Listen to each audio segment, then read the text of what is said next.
Bonjour, nous allons voir ensemble l'utilisation du logiciel. L'adresse d'Expadon 2 vous oriente vers le portail d'authentification du ministère. Pour les agents agricoles, saisissez votre compte et votre mot de passe agricole ou connectez-vous grâce au certificat agricole. Pour les opérateurs, saisissez votre identifiant qui commence par un X et votre mot de passe. Ce sont les identifiants de la BDNU, donc vous avez au préalable suivi la procédure pour obtenir les comptes collaborateurs de la BDNU et vous avez activé votre compte et mot de passe. Je vais saisir mon compte agricole et mon mot de passe. Je m'authentifie.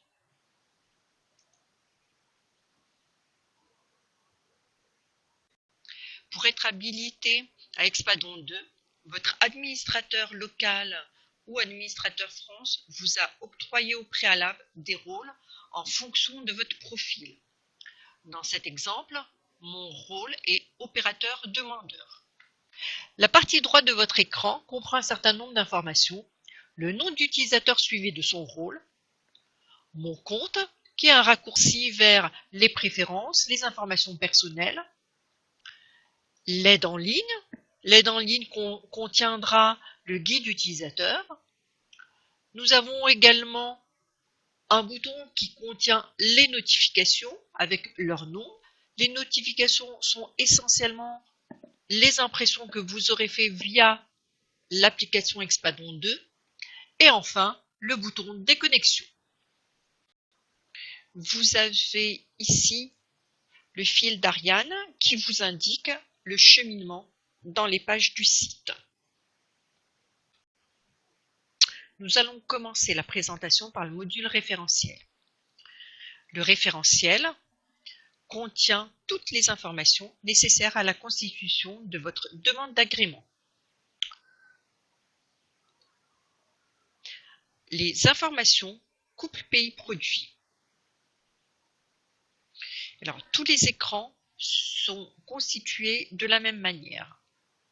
Un panneau critères de recherche que je vais fermer et en fonction des critères de recherche, vous avez la liste des résultats correspondants.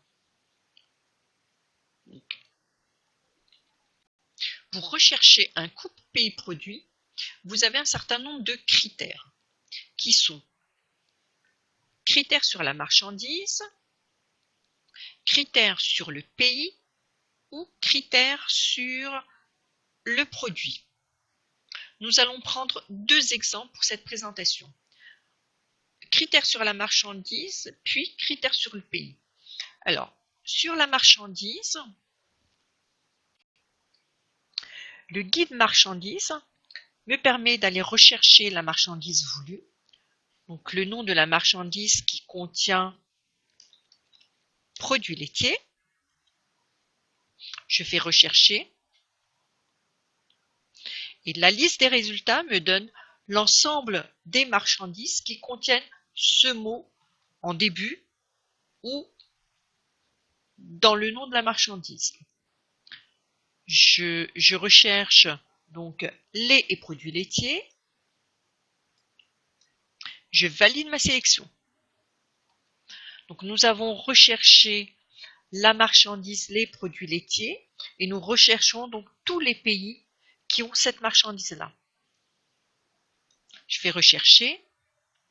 Dans ma liste des résultats, j'obtiens bien tous les pays qui ont comme produit lait et produits laitiers. Le deuxième exemple que nous allons voir ensemble est une recherche par pays.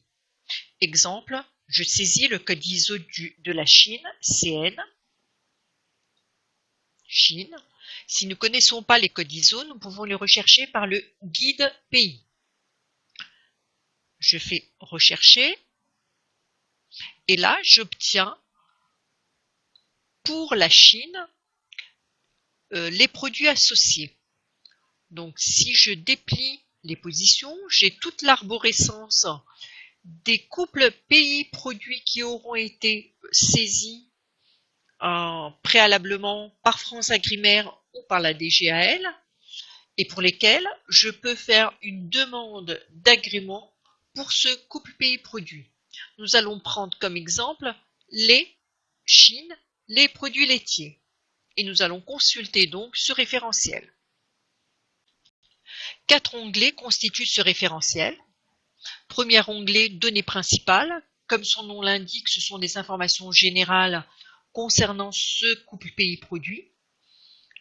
Principalement l'état, quoi d'autre, l'activité export et les marchandises qui sont associées à ce couple pays-produit.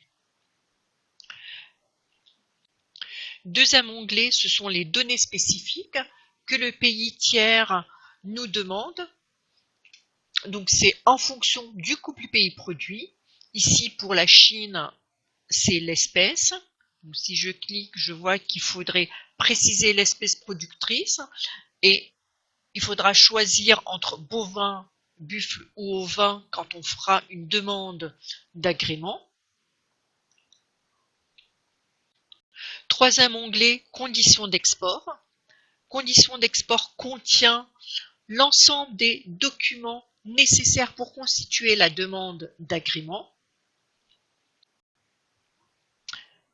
Entre autres, le mode opératoire, les notes de service, les questionnaires qui sont demandés par le pays tiers, un formulaire de flux et autres données. Autres données, ce sont l'opérateur peut aussi transmettre des documents qu'il veut mettre à disposition de l'administration.